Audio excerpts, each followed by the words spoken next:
Vamos então, começando aqui mais um dia dos nossos estudos. Nós estamos estudando o Livro dos Espíritos, livro segundo, O Mundo Espírita ou dos Espíritos, capítulo 6, Vida Espírita. Nós estamos no primeiro item, Espíritos Errantes, tema que nós iniciamos no nosso encontro anterior e paramos aqui na questão número 225. Então, continuamos a partir desse ponto. Vimos aqui inicialmente lemos também, né, alguns artigos, dois artigos, na verdade, da Revista Espírita, de 1858 e de 1860, em que Kardec explicava um pouquinho o que é essa condição de espírito errante, tratou um pouquinho, né, sobre os níveis evolutivos desses espíritos. Nós vamos abordar um pouco mais sobre esse tema. Depois falamos também sobre a capacidade que o espírito tem de se desenvolver durante esse período. Falou-se aqui também na questão 224 qual exatamente o tempo, a duração desse intervalo entre as encarnações. E aí então Kardec, os espíritos respondem que é muito relativo, que pode ser desde algumas horas até milhares de séculos, né, levando em consideração que esses espíritos reencarnam não apenas aqui no nosso planeta, mas em mundos superiores, mundos inferiores. Então isso fica uma ideia bastante vaga para nós. Bom dia, Aníbal, bom dia, Regina. Uma ideia bastante vaga, porque quando nós pensamos em mundos em que espíritos ficam apenas algumas horas entre as encarnações, e num mundo em que eles podem ficar durante milhares de séculos, é algo que foge à nossa capacidade de racionalizar essas informações. Porque quando nós falamos em milhares de séculos, nós falamos em milhares e milhares de anos sem estar reencarnado, né? Então, estar encarnado. Então, para nós aqui no nosso mundo, é difícil encontrarmos uma situação, um exemplo que ilustre essa condição. Então, os espíritos falam para nós aqui de um modo genérico, e que essa condição de erraticidade ela também atinge, né, outros mundos, ou atinge espíritos em outros mundos.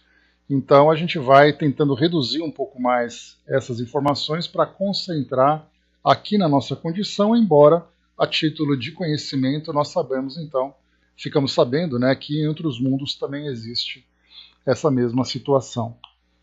Kardec perguntou se na questão 224A, perguntou se essa duração está subordinada à vontade do espírito ou se a reencarnação ela é imposta, né, ou fica como expiação, o espírito aguardando ali um tempo como punição por algum comportamento que ele teve. Os espíritos colocam que é uma consequência do livre-arbítrio, que os espíritos sabem perfeitamente o que fazem, mas para alguns também é uma punição infligida por Deus. Outros pedem o seu prolongamento para prosseguir estudos que não podem ser feitos com proveito, a não ser no estado de espírito. Então, para uns espíritos, esse tempo ele usa o livre-arbítrio para tomar uma decisão de acordo, claro, né, com as possibilidades e necessidades que ele tem, o tempo que ele ficará no plano espiritual. Para outros pedem uma prorrogação, como aconteceu, nós vimos no livro Memórias de um Suicida, Camilo Castelo Branco procurou ali estender o máximo possível para que pudesse se preparar, pudesse estudar e, de certa forma, né, até postergar um pouquinho, né, do seu tempo no plano espiritual, né, com medo da encarnação que viria e que ele teria que enfrentar, né, as expiações e também a própria prova, né, que ele vivenciou na encarnação anterior. E para outros é uma imposição, o espírito fica então relegado ao mundo espiritual, sem poder reencarnar, sem poder se desenvolver por motivos que nós não compreendemos, né, que nós não conhecemos, mas para eles certamente é uma punição. Na questão 225, começando então aqui o nosso estudo de hoje, após essa breve recapitulação, Kardec pergunta então sobre essa erraticidade, né? Mais uma vez lembrando que essa condição não pode ser confundida com o local. Então muita gente diz assim que o espírito está na erraticidade como se erraticidade fosse o plano espiritual. Na verdade, é uma condição de erraticidade em que o espírito permanece, né, durante um período no plano espiritual. Então ele não está na erraticidade. A condição dele é de espírito errante. Espírito errante, portanto, é aquele que não tem ainda um destino definido. E isso é algo característico para todos os espíritos em processo de evolução, em que há necessidade de reencarnação. Para aqueles espíritos que já não reencarnam mais, como por exemplo os espíritos puros, já definiram sua condição. Espíritos que vivem no plano espiritual e ali permanecem indefinidamente. O estar desencarnado em torpor, não importa qual a condição, o fato dele estar desencarnado, ele é um espírito errante. Aí vai depender exatamente do seu grau evolutivo, das condições em que ele se encontra no plano espiritual. Então, estar no plano espiritual, como Kardec coloca naquele artigo de 1860, o espírito tem duas condições, ou errante ou encarnado. Assim já dá para a gente definir certamente. Então, esse estado de torpor, de perturbação, independente se o espírito está lúcido, ativo, trabalhando, se ele se encontra inconsciente, se ele se encontra em perturbação, ele está numa condição errante. Então, duas condições, encarnado ou desencarnado. Esse desencarnado é o errante. Né? Então, uma definição bastante clara que Kardec traz para nós é importante, né? Nós definirmos isso, porque a impressão que dá, Dudu, como você colocou agora, muitas vezes a gente tem essa ideia de que o espírito só é considerado errante se ele estiver ativo, se ele estiver lúcido, se ele estiver... Mas se ele estiver ali naquela condição de incapacidade, dá a impressão de que ele não está como errante. Então, estar no mundo espiritual, desencarnado, é o espírito errante. O que ele vai fazer, nós veremos aqui num artigo da Revista Espírita, um artigo importante do ano de 1859, do mês de abril, que nós leremos aqui em seguida, nós veremos então que os espíritos podem estar desde aqueles, como é o caso, por exemplo, de Dr. Bezerra de Menezes, como é o caso, por exemplo, de um suicida que acaba de chegar no plano espiritual. Ambos são errantes, mas em condições morais muito, muito diferentes. Continuando. Questão 225. A erraticidade é por si mesma um sinal de inferioridade entre os espíritos? A resposta: não, pois há espíritos errantes em todos os graus. A encarnação é um estado transitório, já o dissemos, mas o seu estado normal, o espírito, no seu estado normal, o espírito é livre da matéria. Né? Então, para nós aqui, a encarnação para nós é um estado transitório. Então, lembrando sempre, né, que qual exatamente ali a nossa condição oficial, entre aspas? É você estar encarnado ou desencarnado? É estarmos desencarnados, porque a nossa natureza é uma natureza espiritual. Então, a condição transitória é estarmos encarnados. Então, enquanto nós ficamos oscilando entre esses dois planos, essa é uma condição errante para nós. É uma condição ainda indefinida e estarmos no mundo espiritual, aguardando as próximas encarnações, é a nossa condição errante. Errantes não quer dizer errado, como muitos pensam, né? Exatamente, né? Porque a palavra errado, errante, erraticidade, se nós olharmos ali a partir daquele radical, é o espírito que erra. O espírito que não acerta o seu destino. E não simplesmente que ele comete um erro. É que ele não acerta, e, portanto, ele acaba errando o seu destino e fica nessa condição que pode ser bastante duradoura, dependendo da forma como o espírito se desenvolve no plano espiritual e também aqui durante as suas encarnações. Na questão 226, pode-se dizer que todos os espíritos não encarnados são errantes? A resposta aí, Dudu.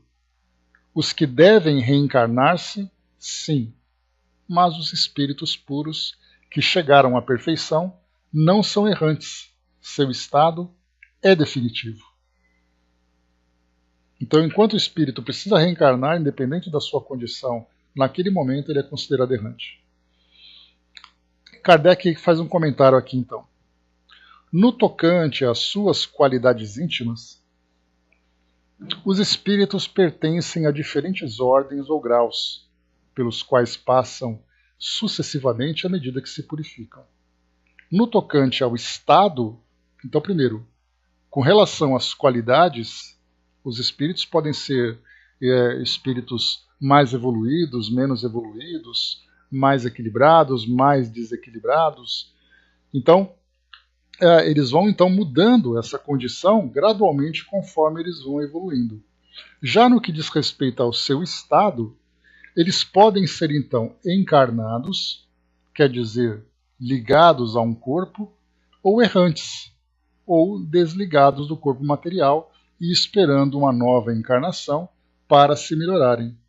Espíritos puros, ou perfeitos, e não tendo mais necessidade de encarnação. Então são essas condições, essas situações que nós encontramos com relação às qualidades, estado moral dele, e com relação ao seu estado de encarnado ou desencarnado.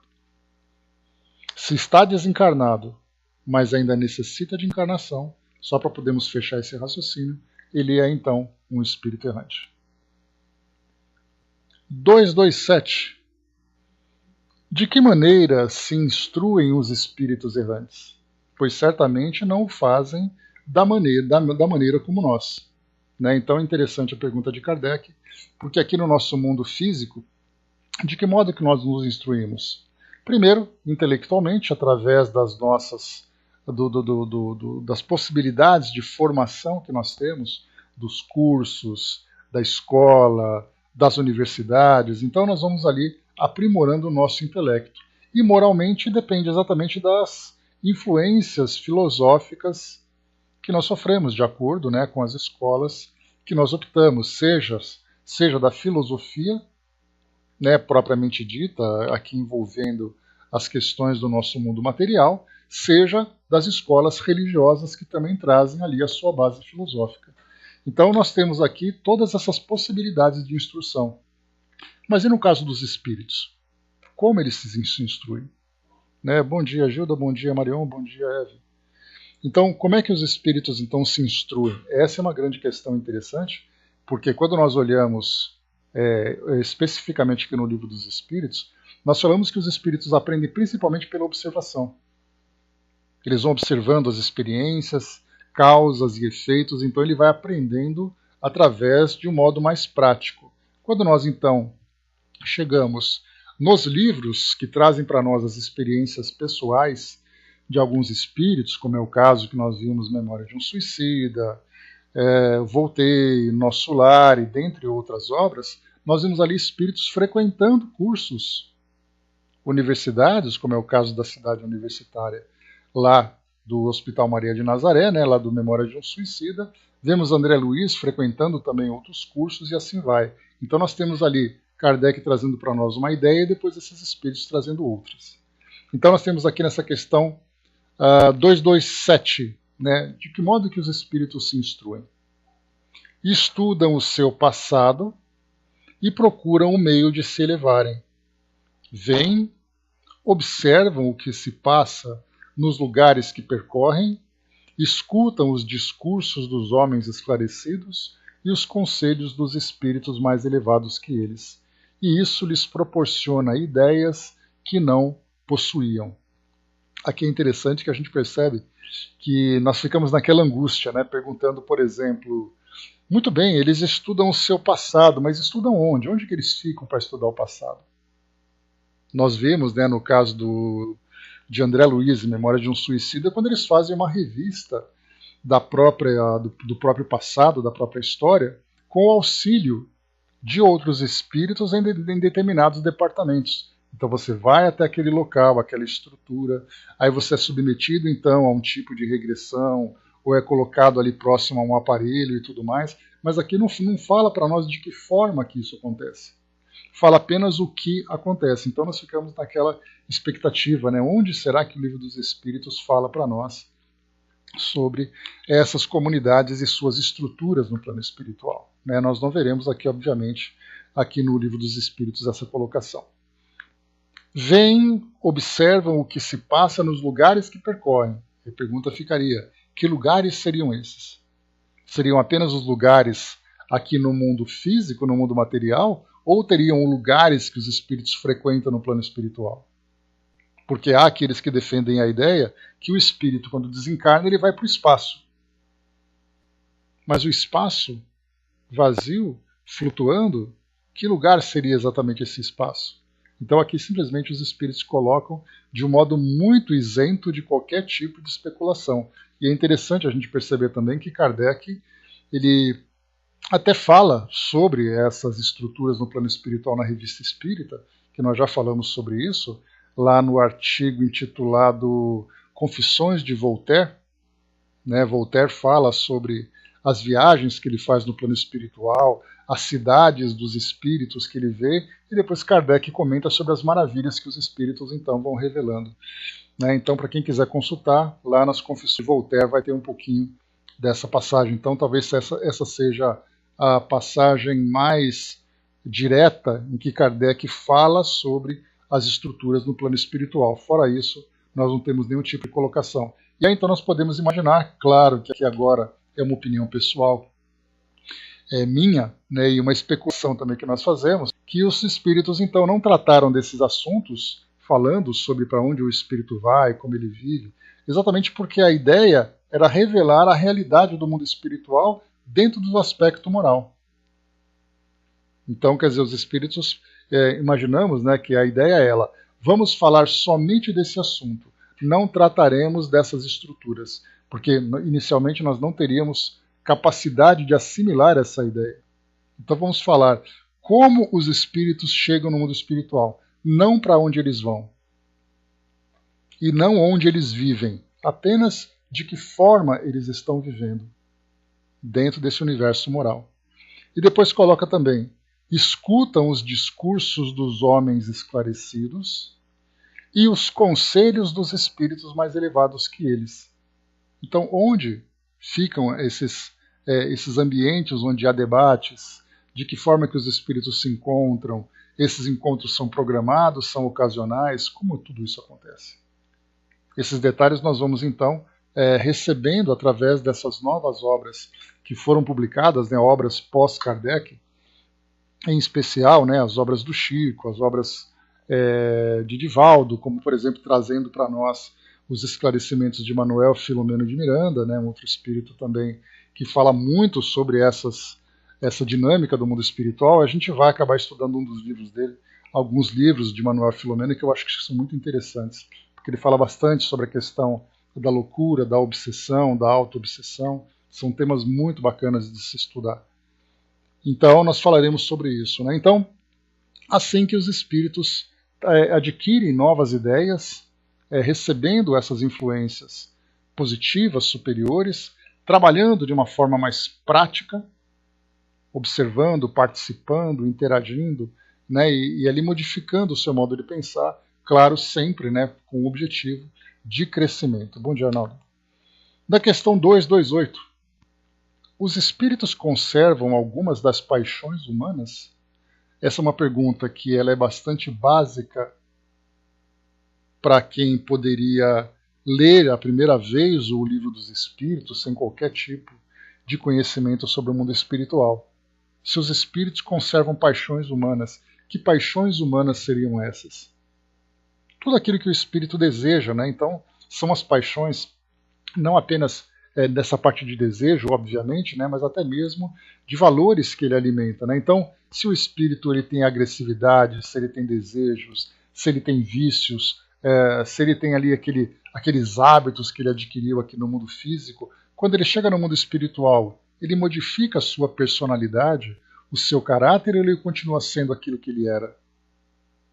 Porque é uma pergunta importante essa daqui, quando nós fazemos uma comparação dos textos religiosos que falam sobre o mundo espiritual. Por exemplo, você é uma pessoa boa, relativamente boa, tem ali as suas fraquezas e coisa e tal, e você então morreu. Morreu fisicamente. Aí então, espiritualmente, você vai para o plano espiritual e você é direcionado para o céu. Então, lembrando sempre que quem vai para o céu dentro dessa visão, são aqueles espíritos que são absolutamente bondosos, generosos, perfeitos, até aqueles que estão no limite dessa condição. Então, estando ali, é um espírito bom que passa raspando. A média para chegar no paraíso é 6. Ele tira 6, muitas vezes aquele 5,8 que é arredondado para cima, mas ele conseguiu passar.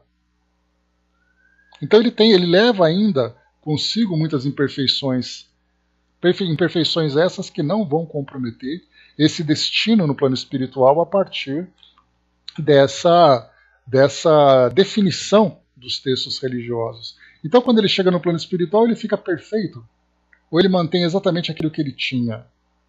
Então, mais uma vez, os espíritos conservam algumas das paixões humanas. Resposta, então, pergunta importante para aquele que começa o estudo doutrinário, que não conhece nada da doutrina espírita. Agora, nós que já lemos ali outras tantas obras, né, lembrando que só o fato de nós... Aqui o Livro dos Espíritos foi, então, lançado em 1857 com uma segunda versão ali no início da década de 1860. Quando ele mais ou menos para 63, 64, nós tivemos o livro O Céu e o Inferno. E naquela parte das entrevistas, nós temos ali todas as declarações dos espíritos que mostram as paixões que eles levam para o plano espiritual. Então nós já, estudando a doutrina espírita, mais de 160 anos depois do seu lançamento, nos dá a possibilidade de termos uma visão muito mais ampla do que aqui, né, estudou inicialmente essa matéria. E no nosso caso, que já temos a oportunidade de alguns anos de estudos, já temos participado de estudos, de palestras, de termos feito leituras, lidos psicografias e outros ensinamentos, a nossa visão já está muito bem, né, já está muito bem recheada de instruções a respeito dessa questão. Então a pergunta mais uma vez: os espíritos conservam algumas das paixões humanas? Resposta: os espíritos elevados, ao perderem o seu invólucro, deixam as más paixões e só guardam as do bem. Mas os espíritos inferiores as conservam, pois de outra maneira pertenceriam à primeira ordem. Então qualquer espírito que não alcançou essa condição de elevação vai levar consigo ainda características, detalhes da sua personalidade. Então vai ser aquele espírito que muitas vezes é medroso, que é agressivo, que é fraco de caráter, enfim, é aquilo que nós encontramos hoje. Basta nós olharmos numa rua movimentada e ficarmos analisando quais são as paixões que as pessoas alimentam. Porque a palavra paixão para nós, também nós temos uma nova interpretação a partir dos estudos da doutrina espírita. Porque até então, paixão para nós dizia respeito apenas àquele sentimento de uma pessoa pela outra dentro do campo afetivo. Ah, porque eu sou apaixonado pela minha esposa, pelo meu marido, pelo meu companheiro, companheira. Então, quer dizer, é uma relação muito mais ligada ao afeto e à sexualidade do que necessariamente as características da personalidade. Então, quando nós falamos em paixões humanas, nós falamos de tendências, de características da personalidade.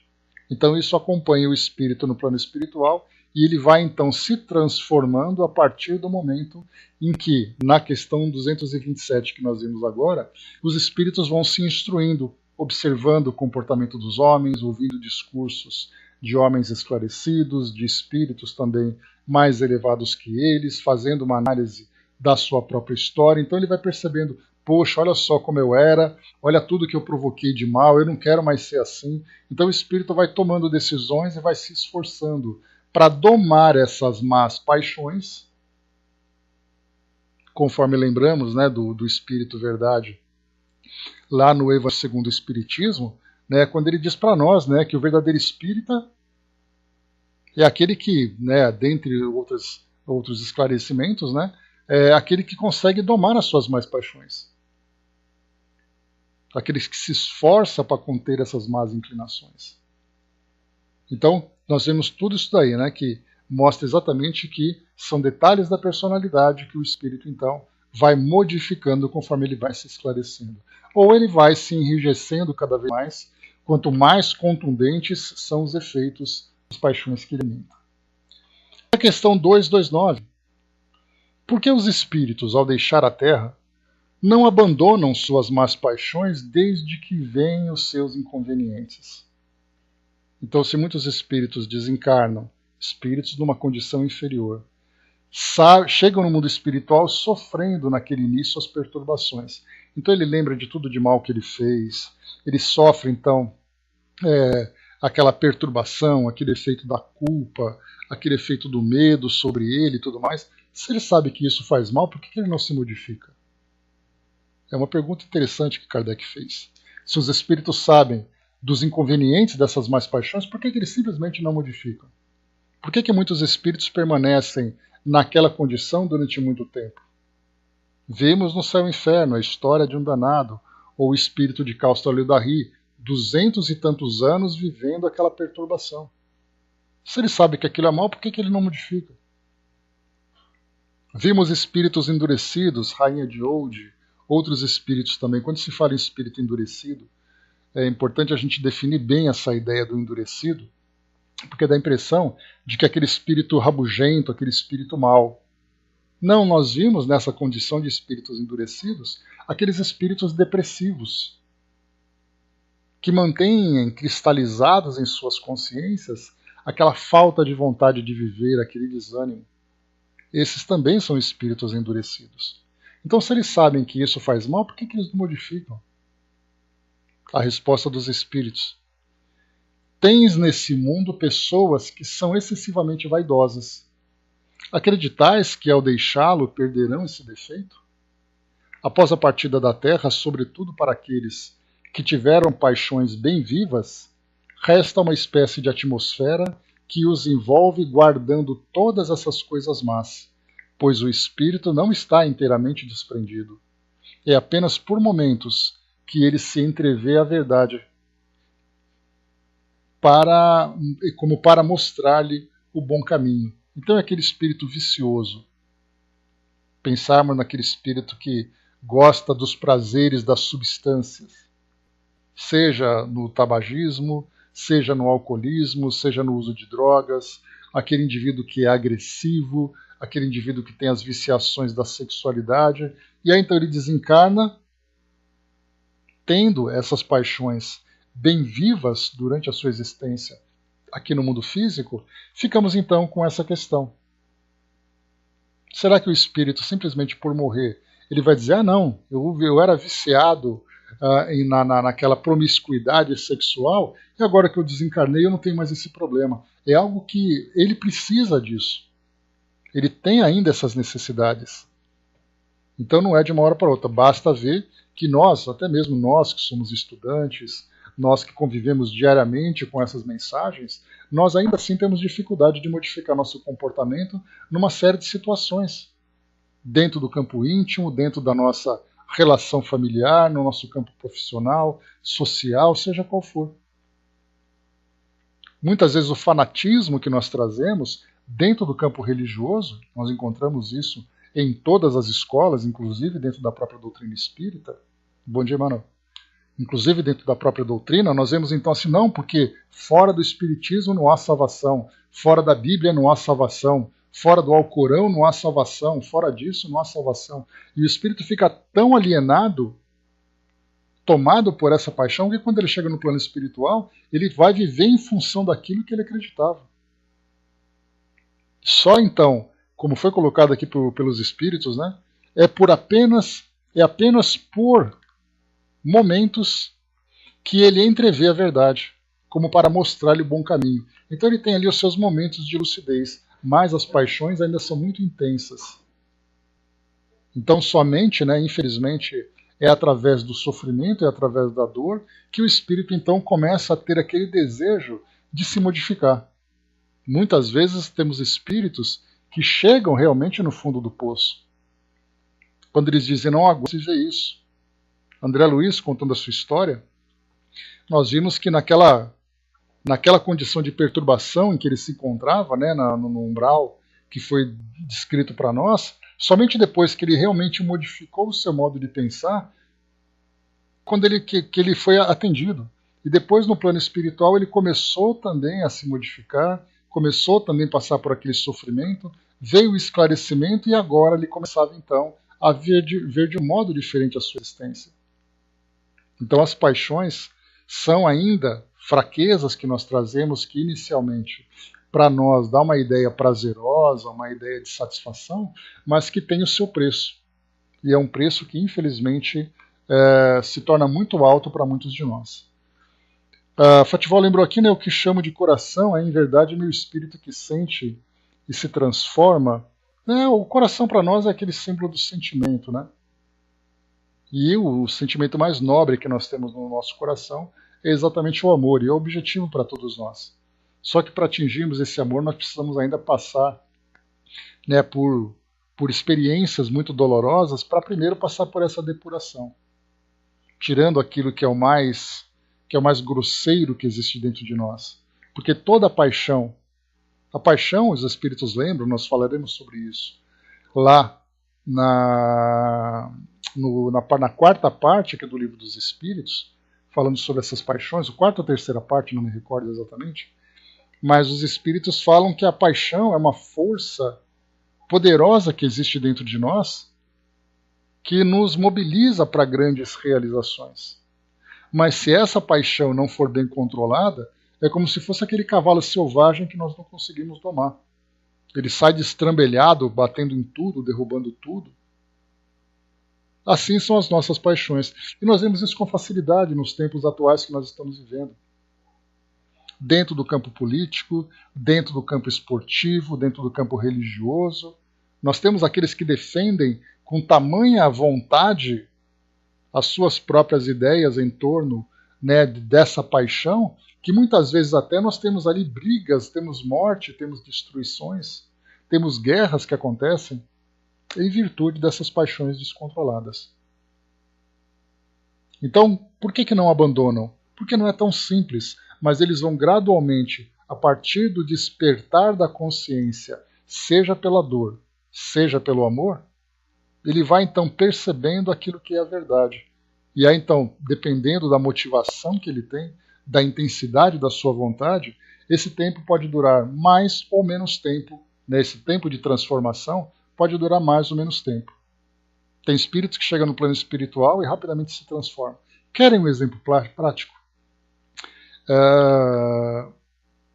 Nós temos pessoas, por exemplo, né, aqui em casa tem uma experiência pessoal, né, estamos em reforma aqui em casa, vocês sabem, e aí então conversando, né, com um pintor e tal, que está fazendo isso, fazendo aquilo, ele começa a contar um pouco da sua história. E ele falou o seguinte, né, comentou isso ontem, ou antes de ontem, acho. Antes de ontem. E ele falou assim, não, porque eu sou da Igreja Universal. Né, isso estava conversando lá dentro, né, mexendo nos cômodos lá com a minha mãe e tudo mais. E quando ele falou isso, eu já levantei a anteninha, né, para ver o que ele tinha para falar. E ele falou assim, eu entrei lá, mas antes de entrar, eu acordava com um copo de pinga na mão. Porque eu fumava, porque eu gastava meu dinheiro com a mulherada, porque eu fazia isso, mas depois que eu entrei para a igreja eu consegui mudar tudo isso e agora eu não vivo mais desse jeito. Então nós percebemos assim que, dependendo da motivação que as pessoas têm, e isso a gente pode ver, por exemplo, que é o caso dessas instituições, não importa se nós falamos dos seus líderes, se nós concordamos do modo do comportamento deles, mas nós falamos da filosofia, da forma como ela é pregada, mesmo que nós achemos ainda que ela é muito infantil, que ela é muito simplista, mas o efeito que ela provoca sobre as pessoas. Alguém que vive dessa forma e passa por esse tipo de conversão num tempo tão curto, nós vemos que a motivação que ele tinha era uma motivação muito poderosa a ponto de fazer com que ele deixasse para trás todas essas más paixões, todos esses vícios. E assim nós encontramos quantas pessoas que vão para essas instituições e depois dizem que passaram essa conversão, que foram salvos, por exemplo. Salvos por Jesus, porque a igreja salvou e tudo mais. Olha que transformação que aconteceu quase que de uma hora para outra.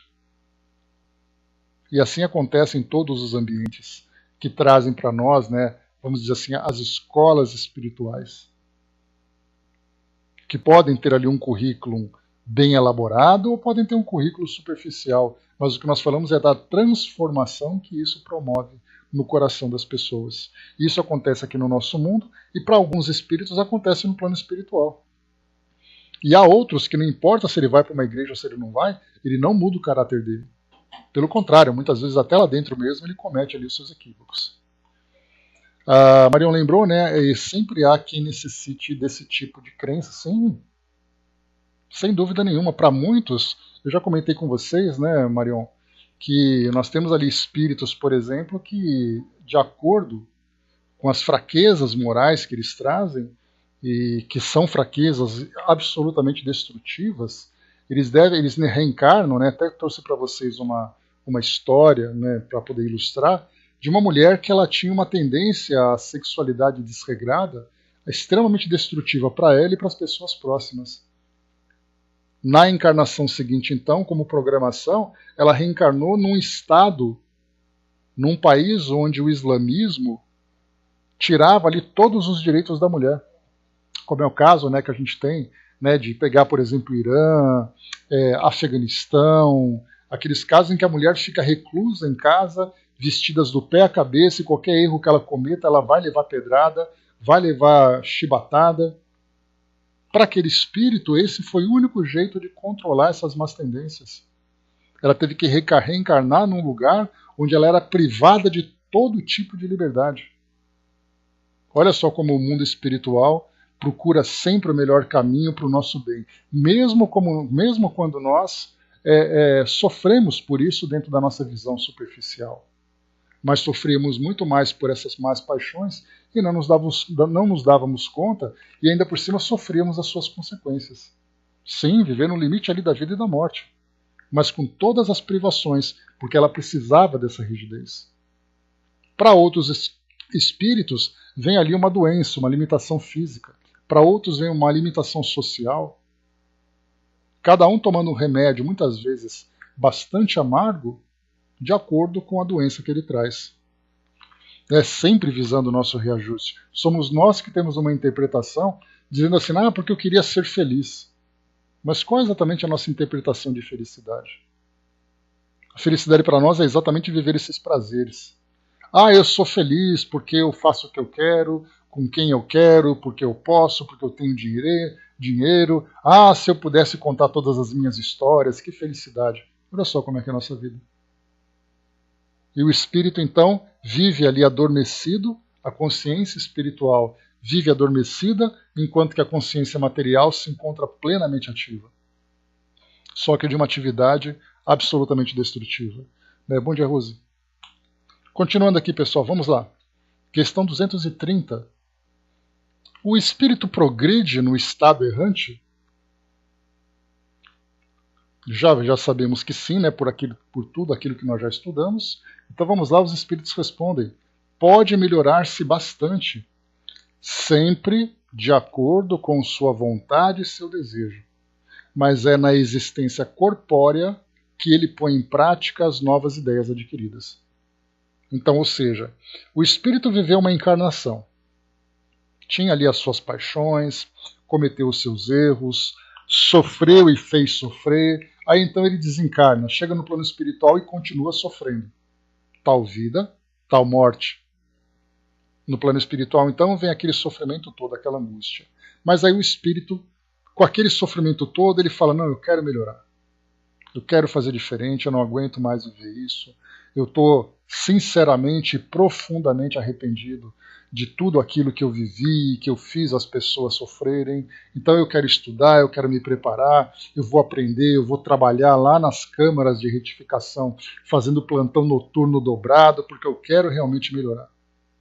E aí depois ele fala assim, nossa, como eu me transformei de lá para cá. Então é hora de voltar para o mundo físico e pôr em prática esses ensinamentos, levando em consideração todas as expiações que ficaram pendentes e que ele precisa resolver. Um exemplo claro disso que nós vimos foi no próprio Memórias de um Suicida, Camilo Castelo Branco. Vamos fazer aqui uma breve recapitulação. Ele era um representante religioso, uma autoridade dentro da igreja, dentro da instituição da Inquisição, do Tribunal do Santo Ofício, e aí então ele era apaixonado por uma prima, e essa prima tinha um namorado. Essa prima então se envolveu com esse namorado, mas ele era apaixonado por ela, e aí então ele ficou cego de ciúme, e aí então ele arrumou alguma coisa, algum motivo para punir então esse namorado. Prendeu esse rapaz, e a menina ficou desolada porque ela tinha se casado com ele, e o Camilo então naquela época não se conformava, e aí então esse rapaz foi para as masmorras, e aí então ele pegou ferro quente e queimou os olhos desse rapaz. E devolveu para ela, falou, já que você quer ficar com ele, então fica com ele do jeito que ele está. E ele fez isso de propósito, para poder se vingar dos dois. Na encarnação seguinte, agora como Camilo Castelo Branco, um homem esclarecido, um homem letrado, porque ele tinha essa formação na sua existência anterior, e aí então desenvolveu uma doença, viveu com uma privação material muito grande, ele tinha dificuldades ali para comer, para morar, aquela coisa toda, e aí então veio uma doença. Ele ficou cego. Lei de causa e efeito, batendo na porta dele. Ação e reação. Ficando cego, ele não suportou, cometeu suicídio. Passou por toda aquela fase natural de um suicida, foi atendido no hospital, começou então a trabalhar, começou a se melhorar, a se preparar, ele cresceu e falou, bom, agora eu estou diferente. Vou me reencarnar, mas aí, na sua programação reencarnatória, tinha de novo a doença em que ele ia perder a visão. Então olha só que nós vimos ali 3 encarnações. Uma que ele contou, 2 que ele contou e uma terceira que viria. Então quando foi perguntado se o espírito progride no estado errante, ele pode melhorar-se bastante de acordo com a sua vontade e desejo. Claro que essa vontade e desejo, na maioria das vezes para nós, acaba sendo estimulada exatamente pela dor. Porque se não fosse a dor batendo na nossa porta, como acontece com naturalidade, nós não paramos. Nós não temos aquela coisa assim, nossa, eu adoro comer uma fritura, adoro comer um doce, adoro comer demais. E aí quando eu começo a passar mal, desenvolvo uma doença, vem a obesidade, desenvolvo uma diabetes, desenvolvo ali um problema, um distúrbio gástrico, e aí então o chocolate, Deus me livre, né, Angelina? Então meu corpo começa então a se deteriorar, eu falo assim, como eu estou arrependido de ter feito aquilo. Agora não, agora eu vou para o nutricionista, vou fazer exercício, vou ter aquela dieta vegetariana, muitas vezes até eu falo, não, eu quero ser vegano. Mas e se eu não tivesse aquela doença? Será que eu ia fazer esses sacrifícios? De ter que ficar caminhando, de ter que ficar fazendo exercício, deixando de comer aquilo que para mim tudo era uma delícia? Será que eu vou assim simplesmente mudar? Para muitos simplesmente desperta a vontade, a consciência, mas para a maioria não. Quando, por exemplo, que um fumante se deixa de alimentar o seu vício? Quando ele começa a ter problemas pulmonares, quando aparecem cânceres, quando ele começa a sentir aquele cansaço, aquele desgaste. Mas e se não fosse isso, será que ele teria essa vontade toda de mudar? Porque para muitos a libertação do vício do tabagismo é um verdadeiro sacrifício. Pessoas que simplesmente não conseguem, tamanho grau de dependência em que se encontram. Se não é a doença, se não é a dor, não muda a vontade. No plano espiritual não é diferente, principalmente quando o espírito passa por essa fase inicial de transformação. Mas ainda há outros que resistem. Ele sofre, sofre, sofre e ele continua sofrendo. E aí, então, como nós falamos, né, para muitos o despertar só vem quando ele chega no fundo do poço. Questão 231. Né, o que nós estamos vendo aqui, pelos livros que nós já lemos, pelas histórias que já nos foram relatadas, né, essas questões aqui elas são simplesmente é apenas um roteiro para o nosso estudo. Elas formam apenas um roteiro, porque as ilustrações já são tão claras para nós que nós já conseguimos abrir a nossa visão e ter uma compreensão direta sobre essa questão. Questão 231. Os espíritos errantes são felizes ou infelizes? Mais ou menos segundo seus méritos.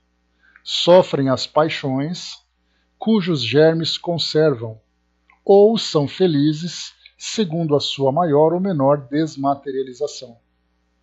No estado errante, o espírito entrevê o que lhe falta para ser feliz, partindo do princípio que agora ele entende o que é felicidade, né? É assim que ele busca os meios de o atingir, mas nem sempre lhe é permitido reencarnar à vontade, e isso é uma punição. Então, para muitos espíritos, ficar no plano espiritual é uma tortura, para outros, ficar no plano espiritual é uma aventura. Então depende muito. Para muitos espíritos, reencarnar é tudo aquilo que ele deseja. Para outros, reencarnar é a sua pior punição. Para outros, no plano espiritual, estar no plano espiritual como espírito errante é uma punição, para outros é uma aventura. Então é tudo muito relativo. Aquilo que é bom para um não é bom para outro, porque nós temos histórias diferentes, nós temos experiências diferentes, temos valores diferentes. Enfim, cada um precisando viver ali de acordo com suas necessidades, mas o objetivo principal para todos nós é único, é exatamente buscar essa felicidade. Alguns demoram mais, outros demoram menos, outros têm mais vontade, outros têm menos vontade. E assim nós vamos vivendo essa diversidade no plano espiritual. Questão 232. No estado errante, os espíritos podem ir a todos os mundos? Aqui nós já começamos a entrar num campo, tanto nessa questão 232 como na questão 233, Kardec já começa a fazer uma relação do espírito errante e mundos, ambientes onde eles vivem. Então, inicialmente, os espíritos podem ir a todos os mundos? Conforme, ou seja, depende. Quando o espírito deixou o corpo, ainda não está completamente desligado da matéria e pertence ao mundo em que viveu, ou a um mundo do mesmo grau, a menos que durante sua vida se tenha elevado. Esse é o objetivo a que deve voltar-se, pois sem isso jamais se aperfeiçoaria. Ele pode, entretanto, ir a alguns mundos superiores, passando por eles como estrangeiro. Nada mais faz do que os entrever. E é isso que lhe dá o desejo de se melhorar para ser digno da felicidade que neles se desfruta e poder habitá-los. Então nós fazemos aqui uma diferenciação, né, dos mundos que nós vivemos e também do próprio grau evolutivo. Aqui, quando se fala na relação entre mundos, nós temos uma dificuldade muito grande, porque são pouquíssimos os relatos que nós temos falando sobre essa interação entre o nosso mundo e o mundo mais evoluído ou menos evoluído. Nós sabemos, por exemplo, no caso dessa parte de transformação, de transição planetária, nós temos ali aqueles espíritos que passarão por esse expurgo. Ou seja, espíritos que se encontram ainda endurecidos nessas más paixões não acompanharão essa transformação que o nosso mundo está passando agora, que é exatamente saindo de um mundo de provas e expiações para um mundo regenerado, ou para um mundo de regeneração. Então nós sabemos que os espíritos vão para mundos inferiores. Mas a gente já leu alguma coisa sobre esses mundos inferiores? Que mundos são esses? Qual é a condição de vida que eles têm? Não temos. Quando se fala em mundos superiores, mundos melhores que o nosso, temos alguns relatos mais claros sem nenhum tipo de confirmação. Há aqueles, por exemplo, no caso de Ramatiz, fala sobre o planeta Marte. A vida no planeta Marte. Um livro que ele escreveu que fala sobre isso. Ramatiz é um espírito mais da linha hindu, da linha oriental, espiritualista, portanto não traz para nós aquele endosso relativo à doutrina espírita. Temos, por exemplo, aqueles relatos que Kardec traz, como ele mesmo diz, né, a título de instrução apenas, ou de inventário, como ele diz, né, apenas para trazer o relato que os espíritos trazem, falando do planeta Júpiter, onde nós temos ali Mozart vivendo, onde nós temos ali outras entidades mais elevadas. No livro Céu e Inferno temos ali a viúva Folon, dos espíritos felizes, que era a última encarnação dela aqui no nosso planeta, e ela dizia então que ia para um mundo melhor. Então esses relatos são assim muito relativos, são relatos muito superficiais. Então quando Kardec faz essa pergunta, se esses espíritos podem ir para outro mundo, a resposta sim, pode. Né? A mesma coisa também de Humberto de Campos, também fala sobre isso. Então, assim, temos alguns relatos isolados, né, em opiniões pessoais, são detalhes que nós não podemos comprovar. Kardec mesmo falou sobre isso, nós lemos na Revista Espírita, falando sobre o planeta Vênus, falando sobre a Lua, enfim, trazendo para nós pequenos detalhes. Mas nós poderíamos ir a esses mundos? Então, inicialmente para que nós iríamos? É a título de passeio? É a título de promoção? Ou é a título de regressão? Regressão no sentido de ambiente onde o espírito vive, não das suas características e aquisições morais e intelectuais. Então, para que iríamos para esse mundo? Muito bem, vamos supor que nós tenhamos um motivo.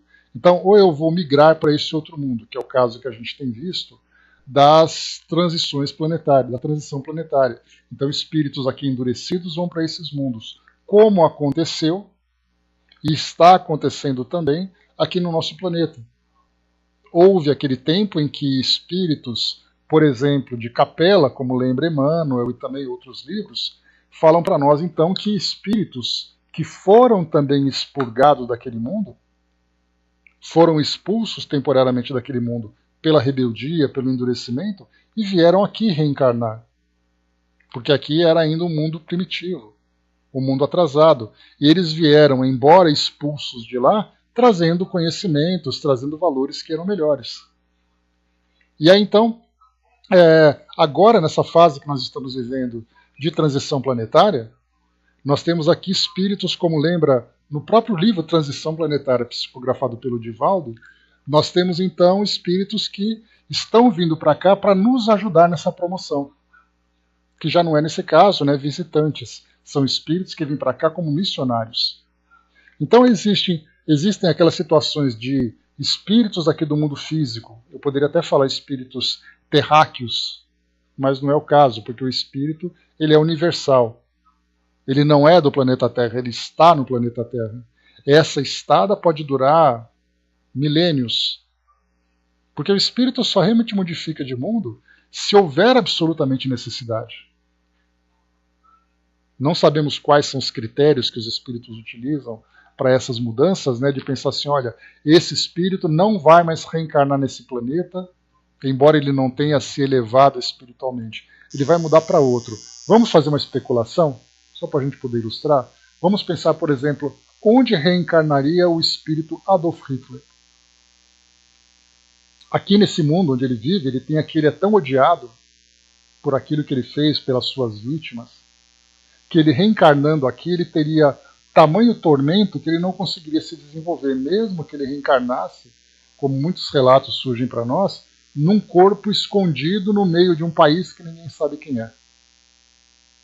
Mas o ambiente para ele seria tão perturbador que, sabendo que nenhuma ovelha se perde, né, nas palavras do Evangelho, ele poderia, por exemplo, reencarnar em outro planeta onde ele é um espírito desconhecido, embora traga toda a sua perturbação. Não sei se isso é viável, é apenas a título de ilustração, para a gente poder raciocinar em cima disso. Então pegar um espírito, não, vamos tirar você dessa escola, né? Tira você dessa escola, vou te matricular em outra, porque lá você vai ter sossego. O que você fizer lá vai ser um novo começo para você. Mas a condição que você vai reencarnar vai ser uma condição difícil, vai ser uma condição sofrida por aquilo que você fez, mas vamos te dar a oportunidade de recomeçar num ambiente novo. Essa é uma situação que nós poderíamos colocar. Então o espírito que vai para um ambiente, para um outro mundo, depende muito da necessidade que ele tem. Para muitos de nós que estamos aqui nesse planeta há tantas e tantas e tantas encarnações, incontáveis encarnações, nós estamos aqui porque está funcionando, está tudo dando certo. Eu era muito primitivo, reencarnei ali acompanhando toda a história da humanidade, né? Fiquei vivendo na época da história antiga. Vamos supor que eu tenha vivido no Egito, olha que coisa romântica. Só que eu não era um faraó, eu era aqueles caras que carregavam pedra. Aí eu dei uma melhoradinha e me mandaram para a Europa. Pronto, Idade Média. Aí eu vivia num castelo. Não, num castelo não, eu era um camponês. Que tinha lá que plantar batata para comer em todo inverno, porque senão morria de fome. Aí depois de um tempo eu reencarnei aqui na América do Sul.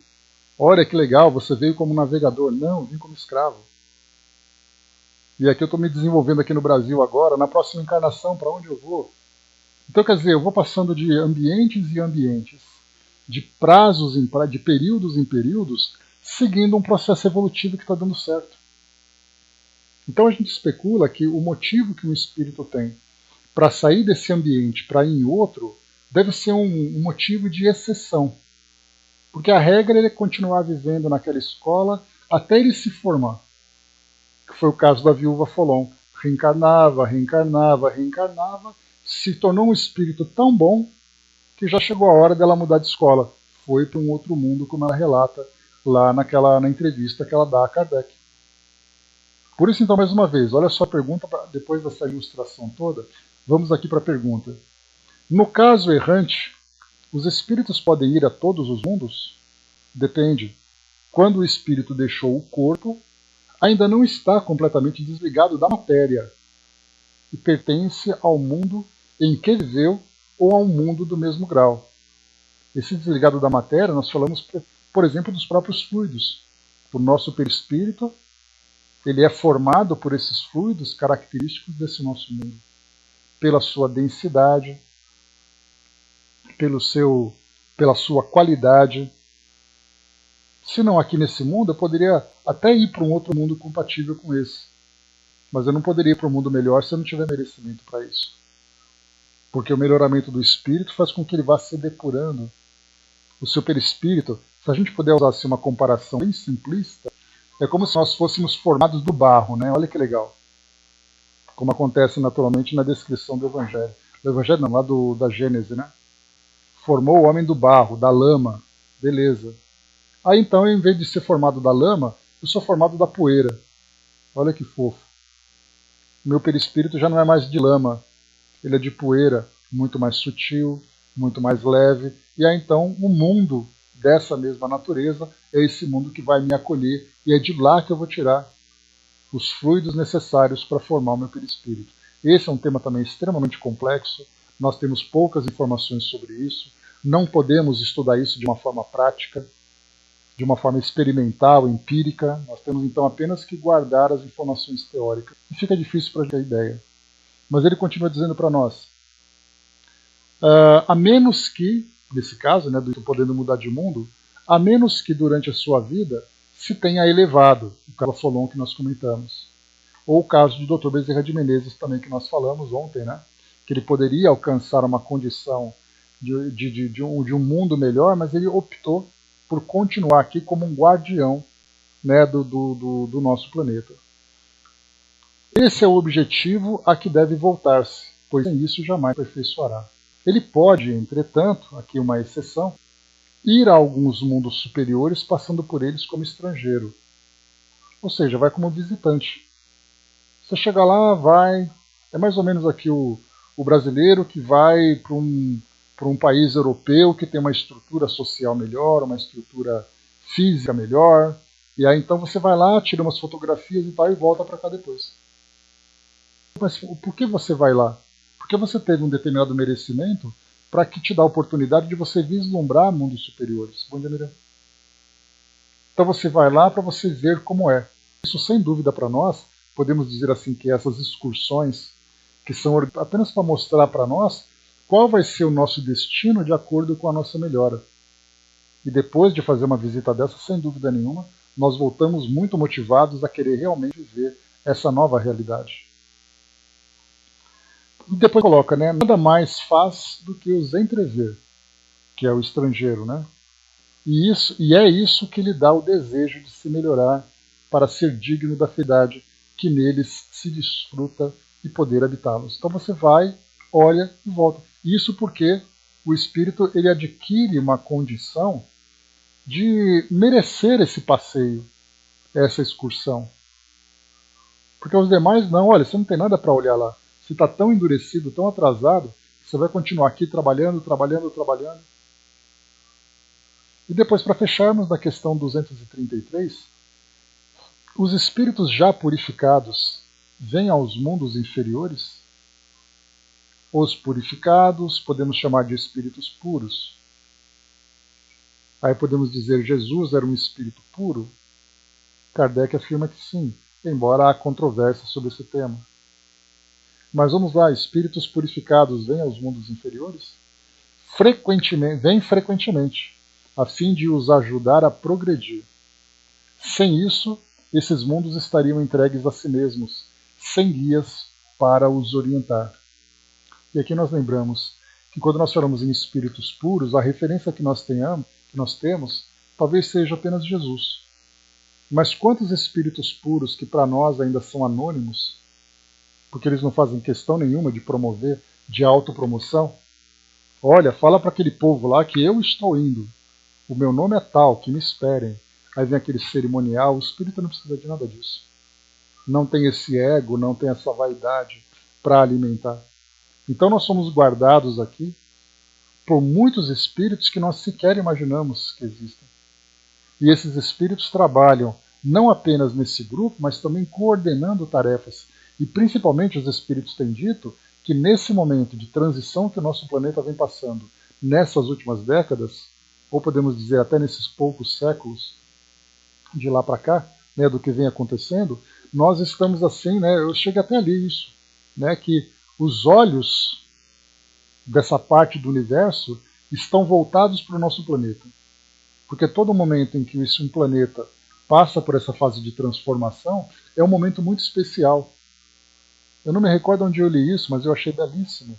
E pode até não ser algo doutrinário, mas não deixa de ser algo realmente especial de nós pensarmos.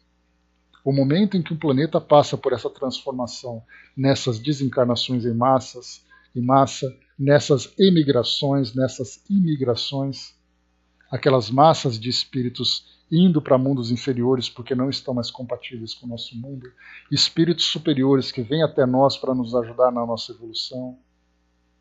Um momento extremamente importante, extremamente especial, quando nós vemos a transformação do nosso mundo. E aí então nós temos esses tantos espíritos trabalhando em nosso benefício. Espíritos puros, com suas equipes, com aquela hierarquia, cada um cumprindo tarefas importantíssimas.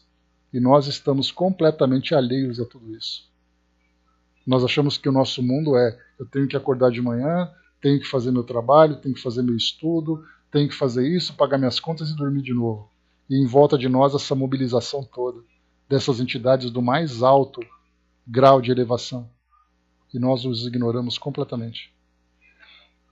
A Angelina colocou, enviaram-me um vídeo de Robson Pinheiro dizendo que era com o ET. Você tem conhecimento desse assunto? Não tenho, viu, Angelina? Mas a gente tem visto, né, em psicografias, em vídeos, mostrando para nós, né, psicofonias de entidades que dizem que vêm de outros mundos.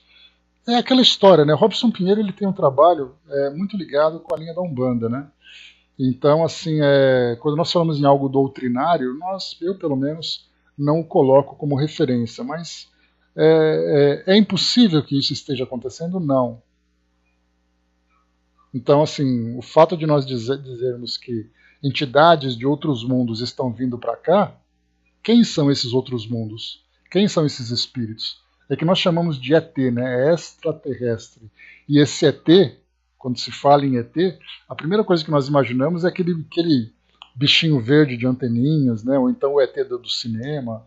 Então a palavra extraterrestre para nós fala de discos voadores.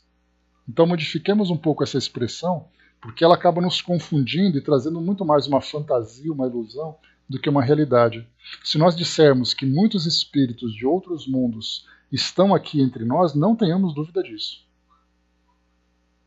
Esses próprios espíritos puros que vêm até nós nos ajudar na nossa evolução, eles vêm do mundo deles. Quem são eles então? Não seriam então extraterrestres? Só que nós falamos extraterrestres espirituais, não extraterrestres encarnados. Que esse já é um outro tema que para nós também está cheio de polêmicas, cheio de histórias, né? Então, sem dúvida, né, muitos espíritos que estão aqui entre nós trazem realmente, né, esse propósito de auxílio. E tem até também espíritos que vêm de outros mundos, né? Temos até uma passagem do Chico falando sobre isso, que ele presenciou ali um objeto voador não identificado, que Emmanuel falou, olha, vai para longe porque esses espíritos não são bons. Mas aí a gente entra num campo de pura especulação, não temos nada de oficial. Mas só o fato de falar sobre isso, quando diz aqui nessa questão 223, os espíritos vêm a mundos inferiores, os espíritos purificados vivem em seus mundos, vêm frequentemente, a fim de ajudar no nosso progresso. Então nós saímos um pouco da ficção científica e entramos realmente nessa grande cadeia de progresso, cadeia de auxílio que existe no universo, em que os mundos mais evoluídos, com os seus espíritos mais evoluídos, colaboram com a evolução dos mundos inferiores. Sem ideia de disco voador, de alienígenas, nada disso. Isso é tudo coisa de ficção científica que nós inventamos. Espiritualmente, essa interação que existe entre os mundos é algo absolutamente natural e necessário, inclusive. Porque, do contrário, como foi mostrado para nós, se nós não tivermos o auxílio desses espíritos puros, que não vivem no nosso mundo, mas estão sempre por perto nos ajudando no nosso progresso, se nós não tivermos esse amparo, nós vamos viver de acordo com a nossa vontade. Imagina o tempo que nós demoraríamos para evoluir se dependêssemos da presença apenas da nossa boa vontade, das nossas leis e dos nossos valores. Então nós precisamos desses orientadores. Né? Pois é possível, sim. A materialização é parte de um fenômeno mediúnico. Então a gente começa a sair do espetacular, do sobrenatural, e nós vemos que é natural. É natural espíritos de outros mundos estarem aqui? Sim, é natural. É possível eles se materializarem, se comunicarem? Sim, a mediunidade está aí para isso. Então tudo dentro da normalidade, das leis que nós compreendemos. Apenas foge um pouco do padrão que nós estamos acostumados, né, de espíritos que desencarnaram aqui no nosso mundo se comunicarem. E espíritos que estão desencarnados, sejam eles errantes, sejam eles espíritos puros, também podem estar aqui entre nós. Tudo é possível. Não só possível, como necessário também.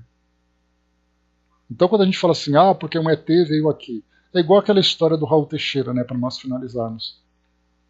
Que ele teve contato com uma vidente, que era ali uma dessas consulentes, né, da mediunidade, e a mulher olhou para ele assim com aquela cara assim meio misteriosa e disse assim, estou vendo um espírito do seu lado. O Raul falou assim, mas só um?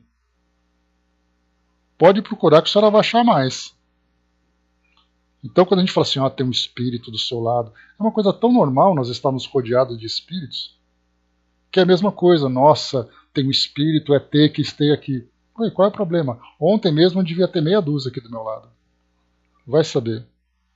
Então quando a gente começa a tratar esses temas, e a gente vê isso sendo tratado, né, de uma forma muito, muito espetacular, muito maravilhosa, né, para chamar nossa atenção, na verdade são os exageros que nós naturalmente fazemos. Mas quando nós entendemos que isso é natural,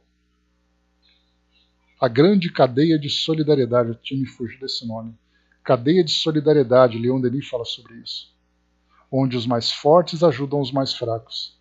Onde estão os espíritos melhores do que nós? Em outros mundos. Se eles são melhores do que nós, eles podem nos ajudar? Claro que podem e ajudam. Então eles são espíritos de outro planeta. São espíritos alienígenas, são espíritos extraterrestres, e a gente vai usando os nossos rótulos, que infelizmente, né? Tá jóia, então, manda para mim sim, por favor. E a Miriam também me mandou, né, um vídeo, né, de um espírito também de um outro planeta que, através de uma médium, num centro espírita, estava conversando com as pessoas, contando um pouco da sua história. Psicografias, que nós já falamos, Dudu já comentou sobre isso também, né? Uma prima minha também já recebeu uma psicografia de espíritos que estavam vestidos com roupas diferentes. Então é natural isso acontecer, somos nós que nos deslumbramos demais. Aliás, é muito natural, né? Nós sempre temos essa tendência ao espanto, ao deslumbre, mas faz parte de algo natural. Meus amigos, então fechamos por aqui esse nosso encontro de hoje, concluímos aqui a questão 223 desse item número 1 de Espíritos Errantes, e no próximo encontro que nós fizermos na semana que vem, antes de entrarmos nessa parte de mundos transitórios, eu quero ler com vocês esse artigo, Quadro da Vida Espírita, que é o primeiro artigo aqui do mês de abril de 1859, que vai falar sobre exatamente o quadro da vida espírita, falando sobre espíritos errantes, quem são eles, como eles vivem. Vai falar um pouquinho também, fazer uma introdução nessa parte de mundo transitório que Kardec depois vai se aprofundar um pouco mais sobre esse tema em outro artigo. Então nós estudaremos essas questões que são muito interessantes. Beleza?